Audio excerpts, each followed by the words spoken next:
Assalomu alaykum ya ahlal qubur. Ya ahlal qubur. Antum lana salafun wa nahnu lakum tab'un inshaalloh bikum lahiqun. Xo'p, bu duoning ma'nosi assalomu alaykum ya ahlal qubur degani Allohning salomi bo'lsin sizlarga ey qabr ahllari, ya'ni qabrda yotgan marhumlar.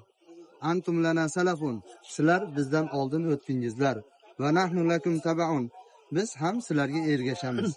Va inna inshaallohu bikum lahiqun, albatta biz bilan ko'rishamiz. Haligi didor qiyomatga qoldi deydimi? Kim ota bobosidan, kimdan ajragan bo'lsa qiyomatda hamma bir-biri bilan nima qiladi? Ko'rishadi. Yana shunaqa holatlar bo'lar ekanki, mahallada bir inson vafot qildi.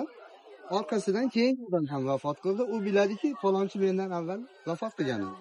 Borib marhumlarni, ruhlarni ko'rar ekanda, "Ha, mendan oldin falonchi vafot qilgan edi. U qani, qayerda? Ko'rinmayapti" desa, haligilar biz bilmadik der ekan. Ha, unda u sijjindadir der ekan. Ya'ni azob qilinadigan joyga tushib qolganlar ko'risha olmaydi ekan. Demak, dunyoda yaxshi amal qilamiz, ana endi qabrda ham bir-birini inson ko'rar ekan.